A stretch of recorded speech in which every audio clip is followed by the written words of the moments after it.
Hi, everybody. My name is Ria, and I work with Veditum as an associate. And I'm joined today by Shani and Sid, whom you've seen now. Veditum is essentially transforming. We thought we'd do a little introduction to Veditum in India Sandwatch, just to set a little context for the conversation we're going to be having today. Veditam is transforming the environmental governance landscape of India by empowering communities to take action and creating empathetic environmental leaders for the future.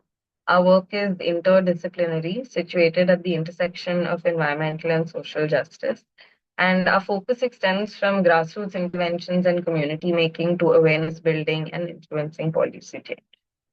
Veditam's journey started with our founder, Sid, who's on the call today, walking along the Ganga, which inspired the Moving Upstream project. Sid and fellows from the project have since walked along, experienced, and documented 6 Indian rivers, walking over 6,000 kilometers. Um, One of the threats to India's rivers that they documented at a fairly startling scale was sand mining. And the other project that I'd like to introduce is India Sandwatch, which is an open data project by Veditam to collate and archive data on sand mining. It aims to improve accountability to enable and inform further research, reporting, and legal action around sand mining. It also offers possibilities to support environmental and social work around sand mining through new imaginations. And Sediment Stories is one such imagination. Since our work is so deeply involved with looking at sand, we wanted to open dialogues and have conversations with people from various disciplines to understand the diverse role of sand in the environment and our lives, which is usually quite neglected. Answering questions like where does sand come from, where does it go, and what role does sediment play in different ecosystems. Please join us for a series of conversations as we navigate the journey of sediments from creation to extraction, exploring interconnections with geology, ecology, hydrology, journalism, policy, governance, and so much more. Today, we're joined by Garima Bora, who will be talking to us about unseen sanctuaries, the role of mangroves and estuaries in Elasmobranch conservation. Garima is a conservation biologist by training, currently working with the Dakshin Foundation. She focuses on understanding the role of elasmobranchs in fisheries by monitoring long-term bycatch trends. She actively collaborates with the fisheries community in Maharashtra and is currently exploring the significance of inshore areas as critical life history habitats for certain elasmobranch species. Hi, Garima. Welcome to Sediment Stories. Thank you. Cool. Garima, maybe we can just start with you telling us a little bit about your work. I said some things in the introduction, but maybe you can start by, introducing how you got into this and what the work you do is. Mhm. Firstly, I would like to say thanks to Sid and Ria and Ishani for making this happen. Um, as to start with how I got into working with Elasmobranchs was with my master's thesis. I worked on the diet composition of 4 species of Elasmobranchs, which are commonly landed in Malvan. From then onwards, I had interacted with the community there, and I got to know that a lot of people um, like do have a lot of bycatch they encounter in their fishing nets. And there were a lot of studies initially in that area done by a lot of people before me. So just to build on that and to see seasonal trends is why we started the long-term monitoring project. I'll just also share the Yeah. And maybe presentation. you could also tell us, for the audience also, Yeah. what an elasmobranch is. Yeah, so elasmobranchs are basically a group of fish or condylarthrians, as they're called. They're basically cartilaginous fish. It's just a group of sharks, rays, skates, guitar fishes, um, and You can yeah, press right. yeah, guitar fishes. and sawfishes, which are found all over the Indian coastal waters. Initially, before starting my master's, I didn't even know they existed. During my master's, is when I got to know all these were actually an integral part of a lot of our marine ecosystems. Um, like be it coral reefs, be it open pelagic waters, be it the ecosystems where I'm currently working in right now, the freshwater, estuarine, mangrove, and sandflat beach areas. Yeah, okay, So Garima, yeah, sorry to interrupt, but you might have to reshare your screen because I okay. think it's not expanded for us. So if you can just stop sharing and reshare, it should you should be able to put it in Uh, slideshow mode.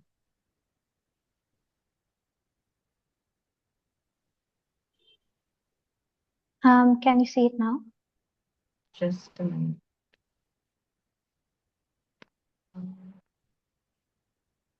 I'm not able to see it yet. Sid, are you? No, I think it's showing up blank. Could you retry? It's fine. We can take a second to. Yeah, I'll just keep it like this. Yeah. Yeah. Just try doing slideshow now. Okay, it's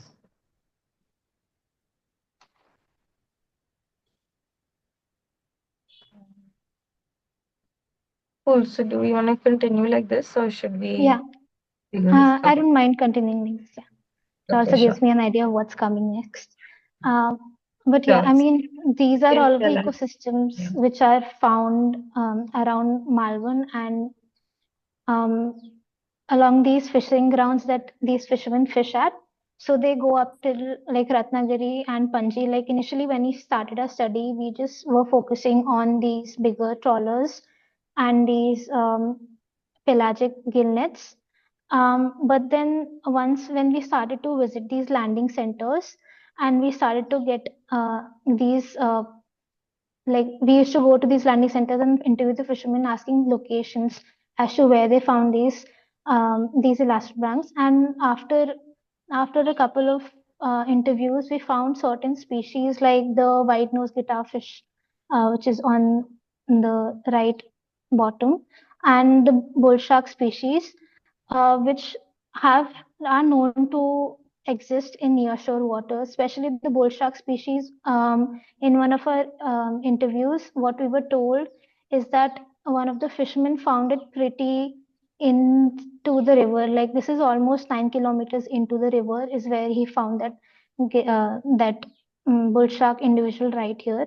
And all of these individuals that these fishermen end up catching are either caught in hook and line or in kinnets. You don't have bigger boats going in here. It's mostly these artisanal small household boats that these individually owned families go out for fishing during the dawn and dusk time, and that is when they um, catch these species and then they get it back to these landing centers where they're sold off to the interested parties. Right. So, Garima, maybe you can give us a little context on what was the question you were asking, or when you went Yeah, in, what were you trying to find out about yeah, these species in this habitat? yeah. So once we got to know that there were certain species which were inhabiting these areas, what we zeroed down on these two different creeks and water bodies which merge into the ocean. The one in the north, it's a larger river. It's a huge river actually, which starts somewhere in the Western Ghats, and it basically carries sediments from the Western Ghats after the monsoon season, and it's basically and then it merges into the Arabian Sea. It's called the Gad River. These This is the area where we found the most like the most biodiverse area, I would say, with respect to Elasmobranchs and with respect to catch for fishermen as well. Then the smaller creek on the bottom is the Chivla Creek, or it's known as the Kolam Creek as well. This creek is not as huge.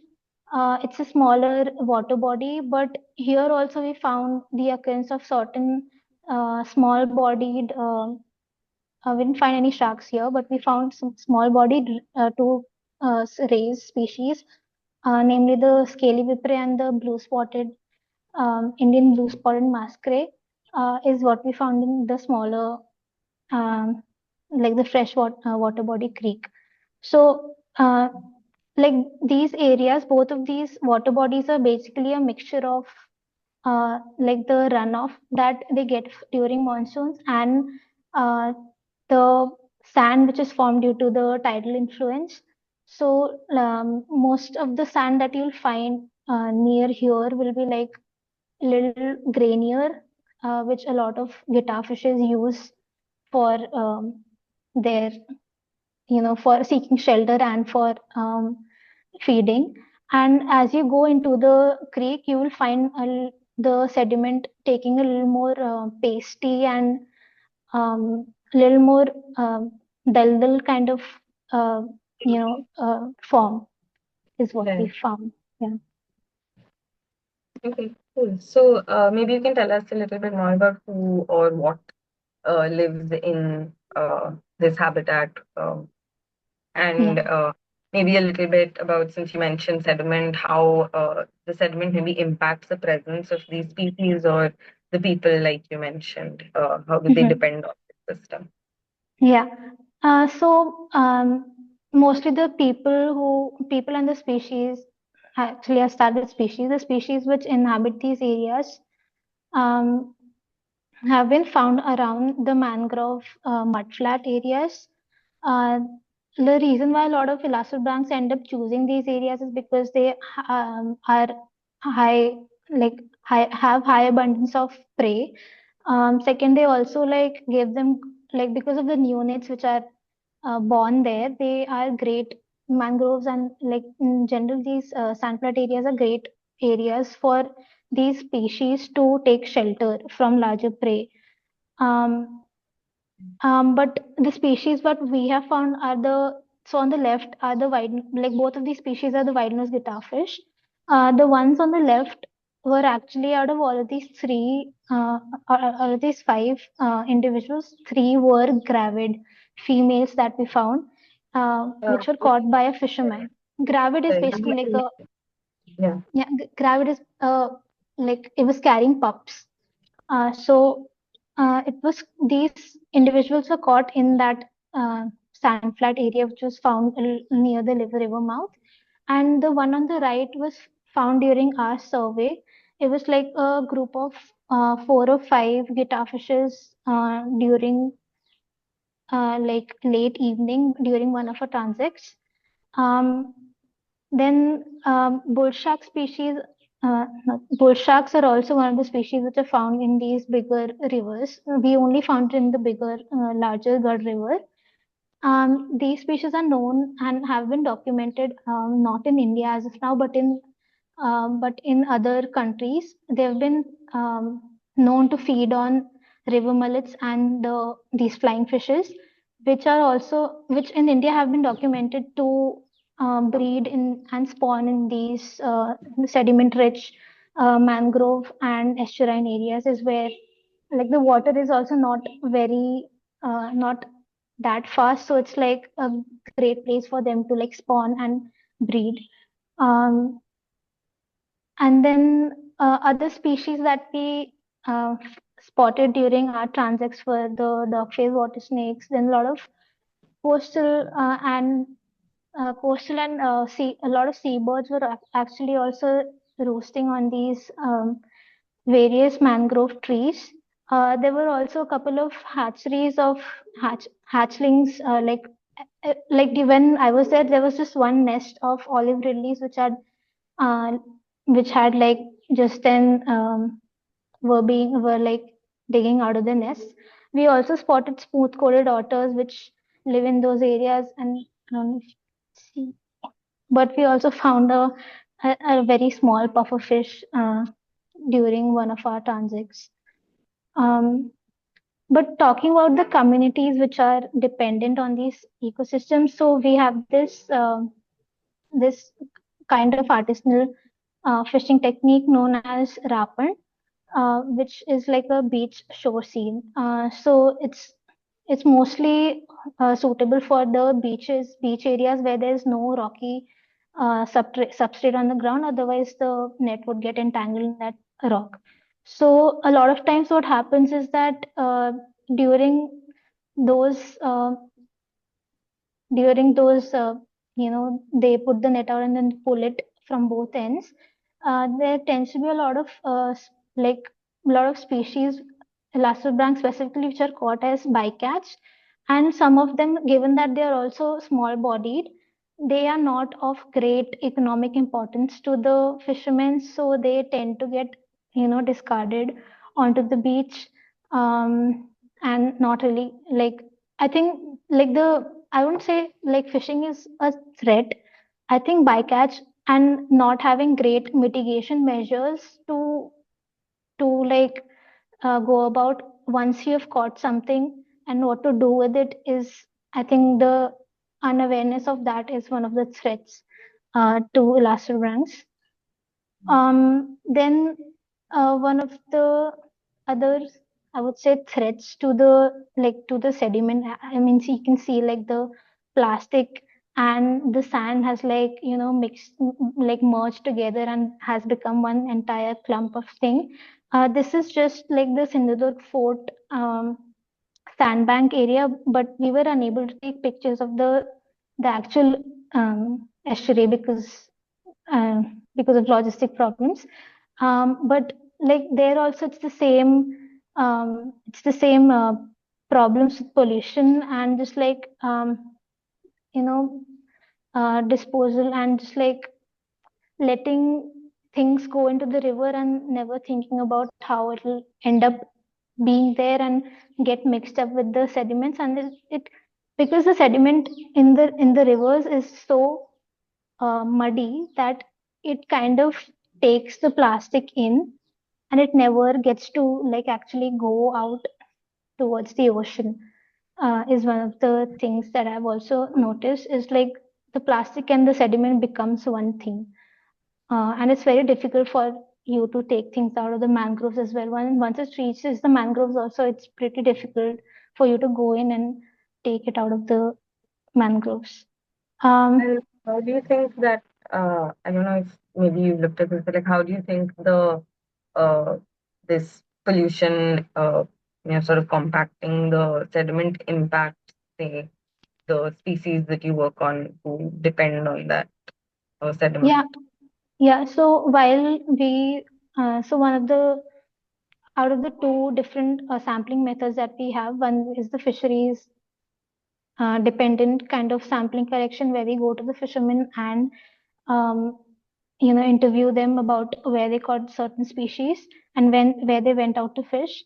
And the second kind of sampling type we have is the fisheries independent way, where we have certain spots in the estuaries where we go out with our own nets of different mesh sizes and put them out.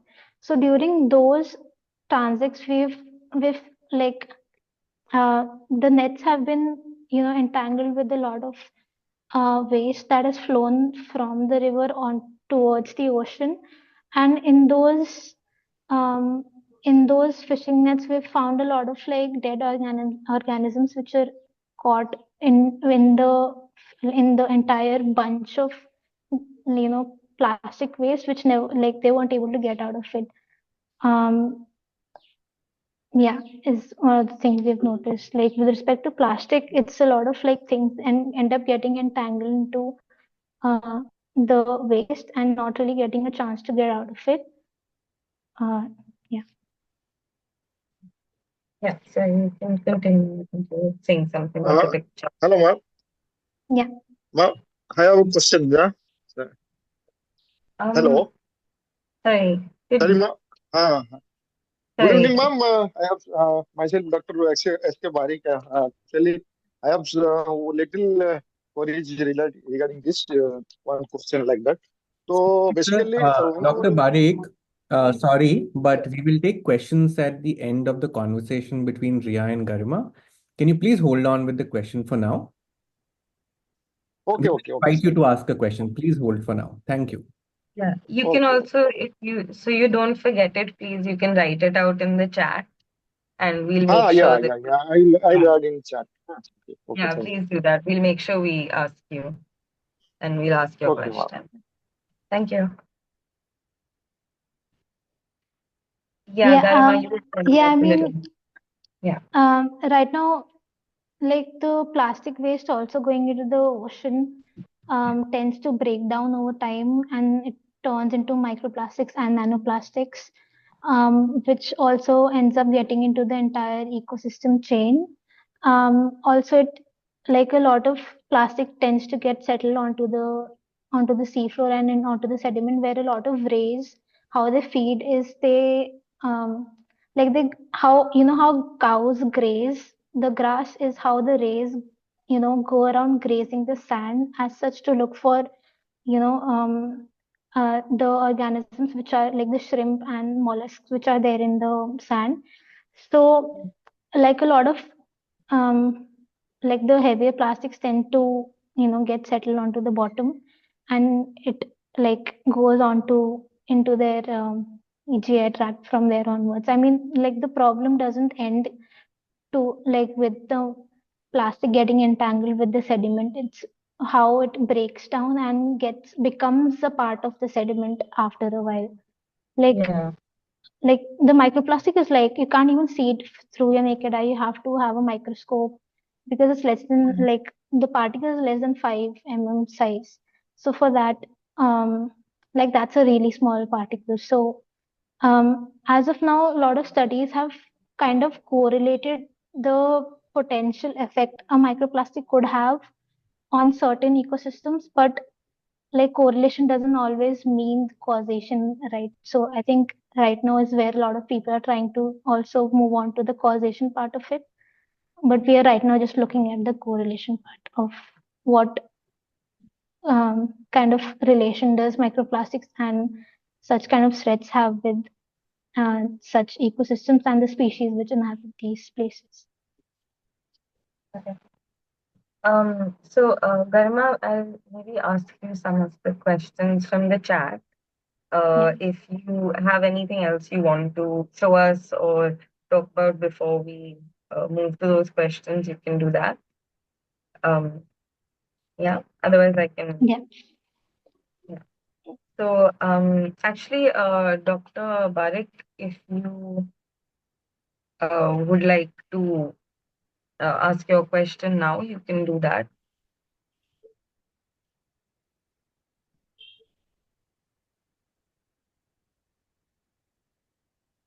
Um, okay, maybe we'll do that in the next question. So Ashani had a question.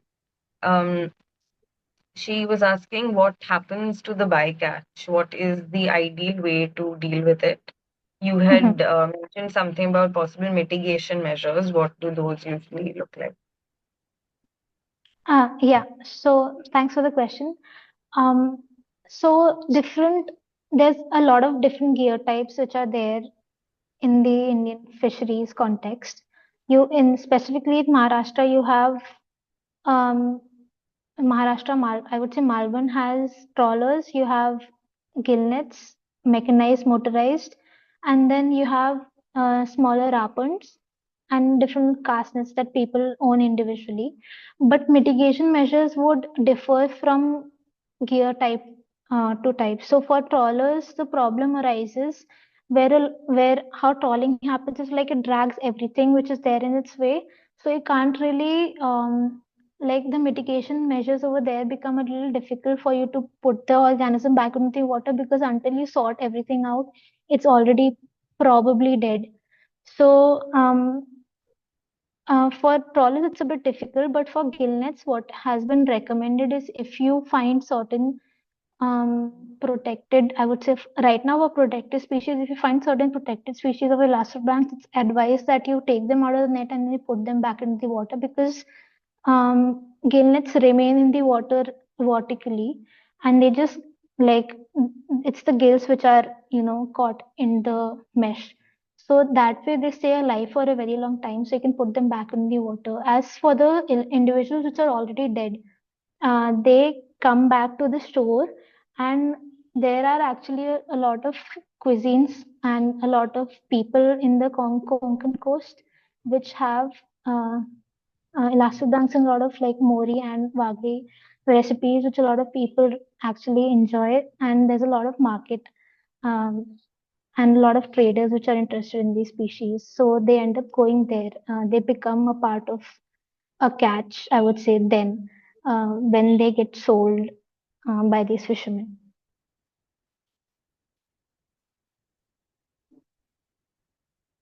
Yeah, Ria, I think you muted.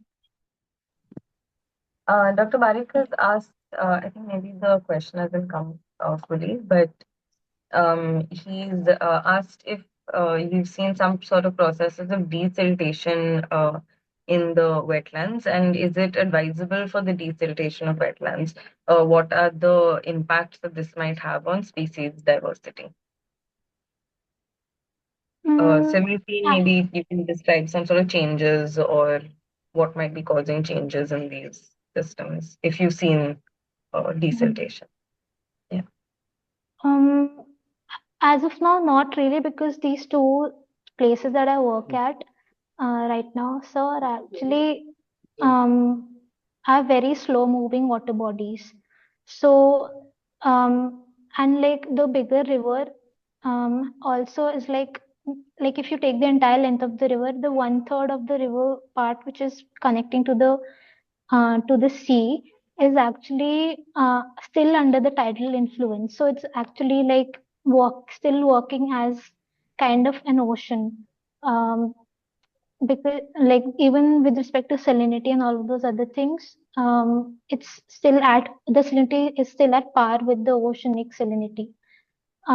So like I think given that like the like it's a very slow moving water body, I don't think desiltation is a threat as of now. So Ahili had a question, which was, are female guitarfish or other elasmos more commonly found in mangrove and sandflat habitats compared to males? That's actually a good question. That's actually what we're trying to find. Uh, like look for. That is one of the questions that we are trying to answer with our the nets that we put out. But given that like theoretically and like if you go with respect to the hypothesis I would have is that the females um and what we've noticed until now is like the females only come in like the larger bodied females who are like around 120 centimeters large. They only come into these estuarine areas and mangroves only to lay pups. And once they are done laying pups, they go back to the rocky shore areas is where they mostly fished by the fishermen. So according to the data that we've found, it's the females and the males, like the large bodied betta fishes, haven't really been found in estuaries by us for now. It's the smaller neonates, like the 21, 22 centimeters long um, males for now that we've found in these areas. Cool. Sid had a question, which was the protected species that you are mentioning, does their removal have any impact on the ecosystem? If yes, can you share an example? Yeah, the sharks and rays are mesopredators and apex predators in the entire ecosystem. So one of the ways it kind of works, they act as a check on the other lower. Now, some papers have discussed. There's a paper by one of the Cotlil sisters who've written that historically there used to be like the diversity of the apex predators in the Malvan waters used to be higher, And over time, across I think 20 to 50 years, it's the mesopredator uh, numbers which have suddenly, burst in population. So there's this thing known as called a mesopredator release, where the absence of the apex predators in the trophic food chain causes the mesopredators to rise in such numbers that like you won't find anything else in the water apart from these smaller bodied sharks and mesopredators. There's also like due to that, there's also like probable reasons of the sudden rise in the pufferfish and jellyfish populations is one of the reasons. Like people have speculated. I don't know. I don't know how jellyfish actually comes into that point. I think it's mostly climate change, but yeah, like the pufferfish part, population booming part is where um, like the entire food chain kind of is destructed, like it's gone, like there's no balance in the food web anymore. And how does that sort of change maybe impact fisheries in the area? Yeah, so how it would impact fisheries is that's actually that would actually require a lot, like a long-term data for you to tell, but um, I would say like fisheries in general is also um, changing because a lot of other bigger and wider factors. I think it would be very hard to tell how the presence and absence of certain apex predators would affect the fisheries. Yeah, I really don't know how to answer that question. That's fine.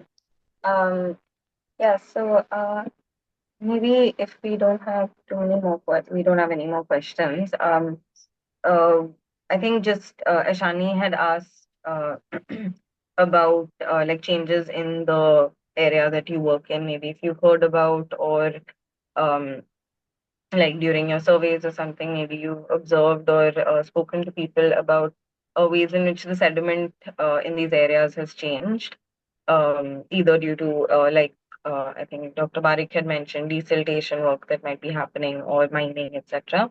Then how does have you seen or heard about any sort of impacts on sediment in these areas, and how Mhm. might that impact the habitats of the species that live?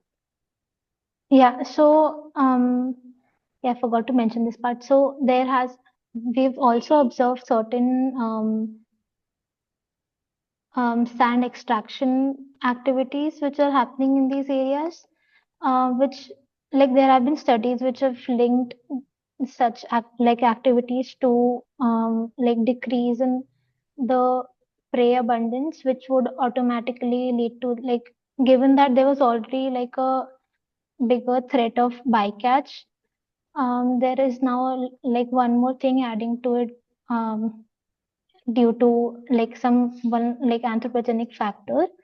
But yes, people have noticed that there is uh, like higher turbidity in the water nowadays. Um, like they haven't really like said it's because of the extraction which is happening, but it's mostly they've said it's because of probably the disturbance which is happening in the sediments, which they're also relating that to getting like a smaller catch in these smaller households which have these individually like family owned boats which go into these estuarine areas to fish. Just like a lot of disturbance um, in the area. Yeah. So Sid is asking if you could maybe tell us a little bit about the general socio-economic conditions in the fishing villages near the estuary. Yeah. Um, so near the estuary, um, like the people used to be had used to invest a lot in fishing boats, and it's the villages in Malvan and around the estuaries have traditionally been fishing families. But now, given that a lot of fishermen are actually have like they've realized that they have to put in twice the amount of effort now to catch the same amount of fish that you used to catch like 20 or 30 maybe years ago, they've started to move to like other ways of earning a livelihood, like having diving boats, having certain recreational other activities like paragliding and all of those things. Uh, but all of these things are kind of owned by a lot of like people. So like they're still kind of exploring what they can do apart from fishing to keep to sustain their livelihood. Um, I would say right now it's the trawlers and the bigger boats which are earning the most, and the smaller artisanal fishermen that I work with do complain about how these bigger industrial and fishing vessels are kind of, because like the trawlers are, they pull the sediment up, they and destroy the entire sea floor, and just catch a couple of shrimps. So like they like permanently destroy certain ecosystems which used to keep like a lot of fish populations alive. But now it's the artisanal fishermen who are suffering the most, I would say. And what they have said is not they're not getting enough catch because the industrial boats end up catching the entire shoal, and a lot of uh, fish doesn't really come to the shore anymore because there's nothing left in the sea, is what they say. I think Also, what they catch is like a also what they sorry what's a what the artisanal fishermen catch is like a very weird mix of reef, sometimes reef fishes with like some sardines here and there. What the trawlers catch is like tons of the same kind of fish because they like pick up Mhm. everything. So like economically, they earn way more than the artisanal fishermen do. Okay. Um, cool. So, are there any more questions? Does anyone want to ask anything? Oh, I think Sid added a second part to that question where he asked, you mentioned that a lot of people from the fishing community are shifting their livelihoods. Is there Mhm. some sort of systemic or some sort of support that is provided to people in the area for this sort of transition? Um, there are already subsidies on certain things for the fishermen, certain things as in I think in one of the conversations that I had with a couple of fishermen who were shifting to diving, they said they were getting like incentives to start ecotourism, or certain fishing families who were there in the estuarine areas uh, have also now switched to mud crab, um, you know, I won't say aquaculture, but mud crab aquaculture, where they have this like this zonation in these shallow waters where they put a lot of mud crabs and they wait for them to grow, and then it's actually they were saying it's actually really profitable for them, where they end up selling these mud crabs to people in Mumbai and like exporting it to other countries for quite a big buck apparently. But like the Maharashtra Forest Department is and the Fisheries Department has more aquaculture, like oyster and mussel aquaculture things that they're bringing up. But yeah, I mean that also will have to like you'll have to see how that is also affecting like the I would say mm, the the entire system. Like if you just rear one kind of organism, how will it affect the entire ecosystem in quite some time? Okay, great. I think we're out of questions from the chat.